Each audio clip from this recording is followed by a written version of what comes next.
Friends, I welcome you to Odisha State Open University, Sambalpur.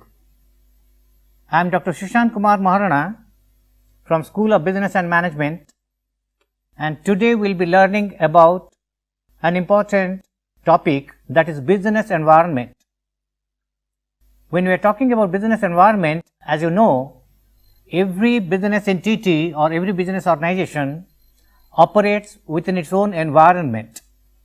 And when we talk about environment, broadly we think about two different kinds of environment, that is internal environment and external environment. Internal environment are those variables or those factors which can be effectively regulated or governed by the internal managers of an organization. That means, to those variables or factors, every members of the organization, like top management and the directors and the managers, they can certainly to certain extent regulate it and guide it within their own organization. But external environmental factors are those factors or variables which cannot be regulated or guided or controlled by the manager of any organization, because those are the very external factors. And when we are talking about internal factor, we are talking about the elements like technology, structure, strategy and staff or people. So, these are the internal factors. And when we are talking about the external variables or external factors, we are talking about the economic factors, the political factors, the technological factors, the cultural factors, the social factors, demographic factors and like. These factors or variables are not within the purview or control of the internal manager of an organization. When we are talking about the internal variables, internal factors like technology, structure, strategy or people or the staff within a firm or organization can definitely be regulated or controlled to a reasonable extent by the management themselves. For example, what kind of technology they will be implementing in their own organization, that is an internal decision, the top management people need to take it. So, with regard to that, when we are talking about structure, every organization is having its own structure. For example, the State Bank of India or NALCO, any organization, or INFA also for that matter, they do have their own organization structure designed and created by the organization or the top management people at the conception of the organization. For example, we can say that at the helm of the affairs there may be a chairman or managing director, or what you say popularly as the CMD. CMD may be at the top, and above that also you can think about the board of management who are in the helm of affairs of any business organization. So, board of management, the chairman, the managing director, the directors of different functional areas like marketing, production, HR, finance and accounts, maybe IT and other departmental factors. So, we are having the levels of organizations or level of management, what we say. So, this will comprise of starting from the chairman or managing director to the junior level management or the managerial levels. So, this is the organization structure of every organization, whether it is State Bank or whether it is any other bank or even NALCO or INFA or even hospitals like Apollo or your Asian Hospital, anything for that matter. So, every organization has got its own structure, and that structure design or maybe restructuring or orientation is also within the control of the management. That is why we say it to be the internal environment or internal variable or internal factors, because these factors can obviously be controlled or regulated by the internal managers of the organization. Similarly, now coming to about the strategy. Strategy means it is nothing but a plan of action to reach the end objectives or the goals that is prescribed by the organization. So, when you are dealing with the strategy, you need to work for a plan of action, and that means the way how you are going to achieve your stated organizational objectives and goals. So, for that a prescription can be designed or a path or plan of action can be created by the management to chalk out the strategy to reach the desired goals and objectives. So, similarly, this is also an internal factor which can be regulated and controlled by the internal managers with the in a particular concern. Similarly, when we are talking about the staff or people, when you are thinking about the employees of an organization, employees are all the internal variables, internal factors. Employees are also within the organization. We are talking about different types of employees like the top management, the middle management, the lower management, the technical people, the non-technical people, the professional people. So, different category of people, maybe the supervisors and employees. So, in what level, in what capacity, how many people will be deploying in your own organization, or what kind of change you want to implement in your organization regarding to pattern of staffing, that also an internal decision to be made by the managers or the top management. That is why these four variables or factors like technology, structure, strategy and staff, the four are known as the internal variables or internal factors as per the business environment or the dimensions are concerned. And now we will be discussing about the external environment or the external factors of an organization. Okay friends, now we will be discussing about the external environment of business. As you know, as per the external environment is concerned, we are talking about the political environment, the economic environment, the legal environment, the social environment, the cultural environment and the demographic environment and as such. So, these are the external business environmental factors. We say it external because the internal managers of a particular organization or a firm, they do not have much of control with regard to the external environment. When we have last discussed about the internal factors or variables, internal environmental factors are within the control or regulation of the internal managers or the top management of an organization. But these variables or factors what we discuss now like economic environment, political environment, technological environment or the legal environment and the demographic environment, social environment and cultural environment, these factors are not within the framework of the internal managers of an organization.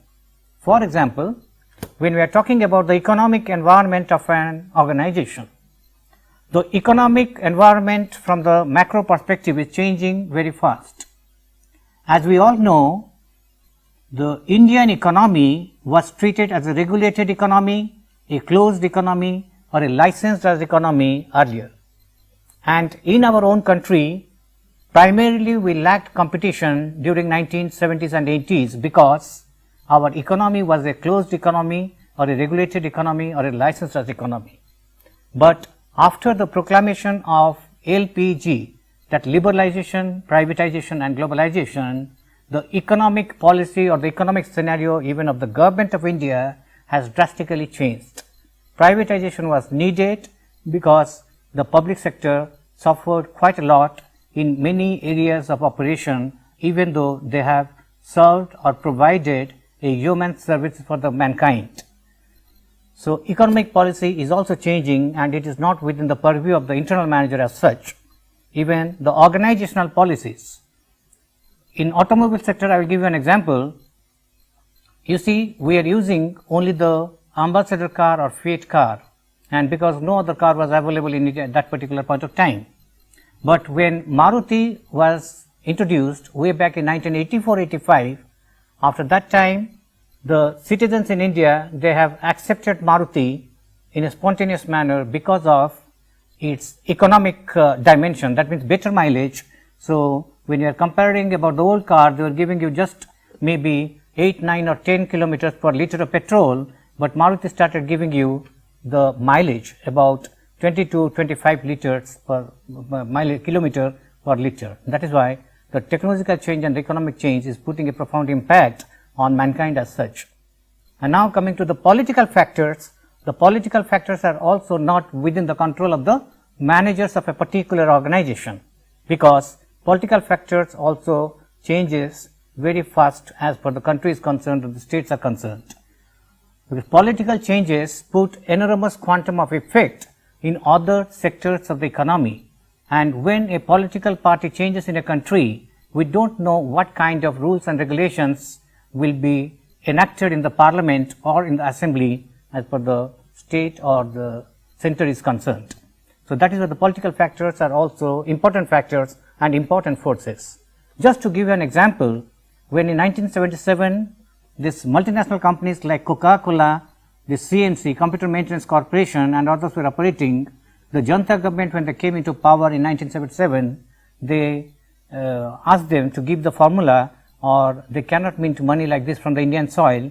So, they preferred to quit India at that particular point of time because of this policy by a particular political party. Under compelling circumstances, they were supposed to go away from India doing their business. Once again they came back, of course, in 1984-85, once again back when the next government came into power. So, political forces do impact, and with regard to the foreign policy also, different period of political parties or the government, they proclaim for their own policies from time to time.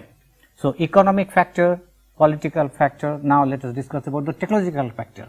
Even for the technology, I have already told you that technology is a concept we discussed about the internal factor or the within the business environment as an internal factor, but technology will be there internally and also external, because you cannot go on maintaining your old technology when a new technology will be introduced into business by your competitors. So, at that particular point of time, when you face stiff competition, you need to introduce some new kind of technology, or you want to adapt yourself to that new kind of technology, otherwise you just can't stay relevant to your business anymore. So, technology is also putting a profound impact, and the best example of this could be preferably the IT sector of the economy. When we are discussing about computer technology or the IT sector, it has also put a profound impact on the mankind. Now, we can't find a particular sector of the economy which is not being affected grossly by the introduction of information technology or ICT applications. Computer has put a profound impact on mankind in the sense technology as such is supposed to do miracle. IT was introduced first in US Army. For them only it was done. For faster calculation, the information technology was evolved, or the computers were evolved for that particular region. But US Army, they put it into application for the first time, and at that particular point of time, computers were very costly, and in other application it was very rare. And slowly and gradually, when the computers became little smaller and advanced in technology, it has been put into the application of scientific applications, then it came to business application, and now you see computers have pervaded mankind in many respects. We can't live without taking the help of computers. So, computer has got a lot of application, but the technology is changing very fast, and this is a particular reason for which the futurologist like Alvin Toffler, he has given a very brilliant example that if the automobile industry would have seen the kind of revolution that was put by information technology, then the Rolls-Royce of today must be giving you around 100 kilometers per 1 liter of gasoline. So, that is the kind of impact the information technology has put. And not only it is information technology, even if you see the medical science advancement in terms of technology, that has also put a profound impact. And today, even the bypass surgery is not required. There is some alternate technology available like laparoscopic surgery to clean the blockage in the heart arteries. So, that can also be the laparoscopic surgery, etc. The newer technology is emerging slowly and gradually for the comfort of mankind. So, technology is also putting a profound impact on mankind. Similarly, the socio-economic factors. Socio-economic factors is also putting a profound impact, because it is the societal change is happening at a very faster rate. I will give you an example of these socio-economic factors. Let us say, when we are thinking about our own economy, our own culture, our own societal framework, the society, it differs from one state to the other state. Let us say that you have got a job as a bank probationary officer and you are being posted at Kerala. As you know, at the initial stage you may not feel comfortable to cope up in that particular state because of several socio-cultural reasons or factors. When you will go for your food, you will see that preferably you are being served with coconut oil. The food served with coconut oil, you will never feel comfortable with it, because you have never accepted or tasted those kind of food in your life in past. When you adapt to that kind of socio-cultural environment, slowly and gradually you will be attuned to it. So, socio-cultural factors are also important, and finally the demographic factors, that means the profile of the people, those is also changing across the sectors of the economy. I will give you an example. When we are attending some conference over there in IMA, All India Management Association and other places, there was a vehement pressure from different speakers in the conferences during 1980s, 90s, that most of the ladies are not coming into the field of management or the profession. But today you see the proposition has changed very drastically. We are finding ladies or the women in any sector of the economy, and now in 21st century organization, it is very, very difficult to imagine a particular sector which is not being penetrated or dominated by the ladies. When you go to different banks, even any sector of the economy, it is being dominated by the, so demographic factors is also changing drastically in the society. So today we have discussed about the internal and external environmental factors under the business environment, and in our next class we will be discussing about the business scanning or the environmental analysis and environmental scanning, which is very important for you to learn, because every environment is changing. After a decade or after few years, after 5 years, the environment is likely to change, and such changes always put a profound impact not only on the mankind but also on organizations to stay relevant. That is why environmental analysis and environmental scanning will be important, and we will be discussing that. Thank you all. Thank you very much.